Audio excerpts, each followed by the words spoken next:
Living in trim mode. What does it mean?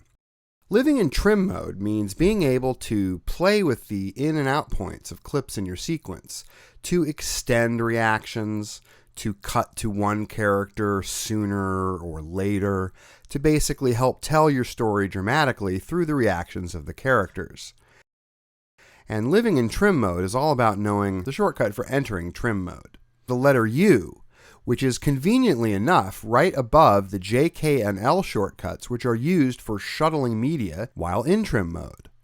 Also, the shortcuts for trim left one frame and trim right one frame and their multi-frame equivalents are on the keyboard right below J, K, and L. So the editor can keep his or her hands in one position and be able to play, trim, and even change edit points on the fly with I and O, all without ever leaving trim mode. So in this scene, the roommates are upset because Jess has had a little too much free time on her hands making this collage art of the roommates. So now Nick's going to try to set her straight about what to do with her time off.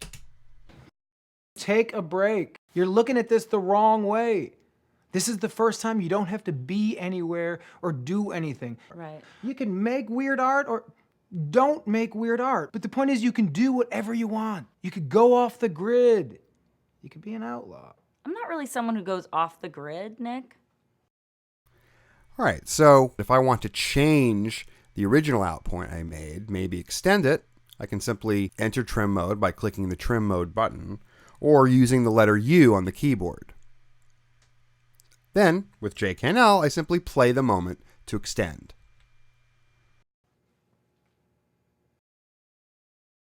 Okay, the moment's extended. I'm not sure if I have a better reaction from Jess here or Nick, so I'll enter multicam mode with Shift Command M and see if I've got a better reaction from Nick. Let's cut to Nick right here. Now, You could be an outlaw. I'm not really someone who goes off the grid, Nick. no, that wasn't good. I need to let Jess's reaction play out. So once again, it's into trim mode with the letter U, and I'll simply play her reaction out. Off the grid, Nick?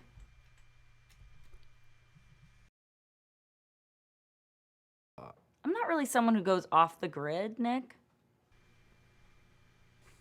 And so now I think I've improved the scene by adding in some good reaction from Nick.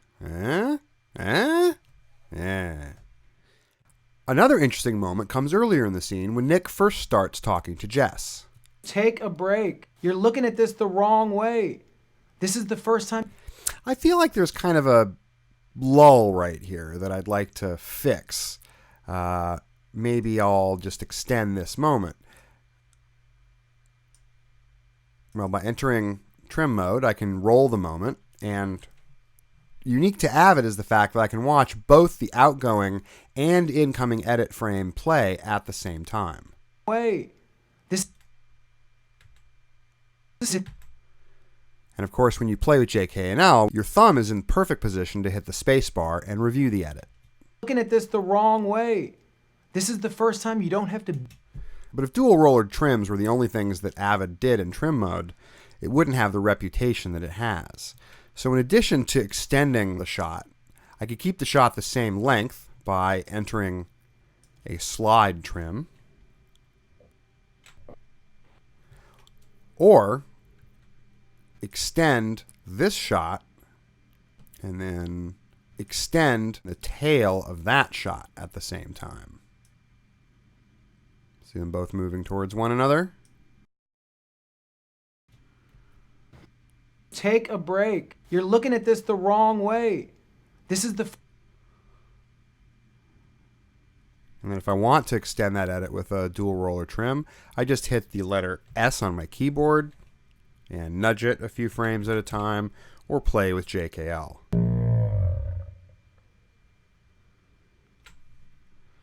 And now let's see what this scene looks like. Yeah. Take a break. You're looking at this the wrong way. This is the first time you don't have to be anywhere. And that's just a little bit of what it's like to live in trim mode in the Avid.